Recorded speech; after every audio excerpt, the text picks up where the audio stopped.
যুক্তরাষ্ট্রের নৌবাহিনী লোহিত সাগরে হুথি বিদ্রোহীদের হামলার মোকাবেলায় গভীর গোলাবারুদ সংকটে পড়েছে। মিলিটারি টাইমসের এক প্রতিবেদনে বলা হয়েছে, মার্কিন প্রেসিডেন্ট ডোনাল্ড ট্রাম্প যুদ্ধবিরোধী সংকেত দিয়েছেন অস্ত্রের ঘাটতির কারণে।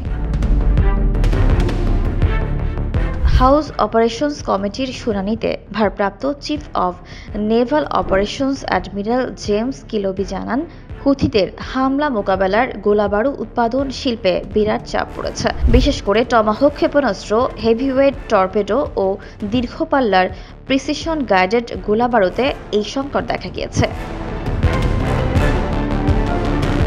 অ্যাডমিরাল কিলবি বলেন, গোলা বারুদ উৎপাদনের জন্য আরও বেশি সরবরাহকারী দরকার, যারা হয়তো একই ক্ষমতার গোলা তৈরি না করতে পারলেও কার্যকর ক্ষেপণাস্ত্র দিতে পারবে।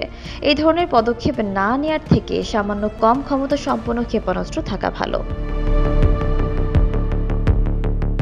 গাজায় ইসরায়েলের আগ্রাসন শুরু হওয়ার পর থেকে প্রায় 2 বছর ধরে ইয়েমেনের ইরান সমর্থিত হুথি বিদ্রোহীরা লোহিত সাগর অবরুদ্ধ করে রেখেছে।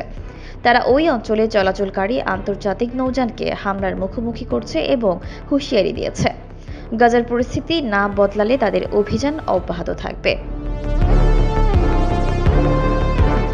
যুক্তরাষ্ট্রভিত্তিক গবেষণা সংস্থা ক্রাইসিস গ্রুপ জানিয়েছে, 2025 সালের জানুয়ারি পর্যন্ত হুথিরা লোহিত সাগরে প্রায় 500 হামলা চালিয়েছে। এইসব হামলায় তারা সস্তা ড্রোন ও ক্ষেপণাস্ত্র ব্যবহার করেছে, কিন্তু মার্কিন নৌবাহিনী এইসব মোকাবেলায় ব্যয়বহুল মিসাইল খরচ করেছে। হারসন ইনস্টিটিউটের অবসরপ্রাপ্ত নৌ কমান্ডার ব্রায়ান ক্লার্ক বলেছেন, হুথিদের বিরুদ্ধে মার্কিন নৌবাহিনী গত কয়েক দশকে সবচেয়ে বেশি এয়ার ডিফেন্স মিউনিশিয়ান ব্যবহার করেছে।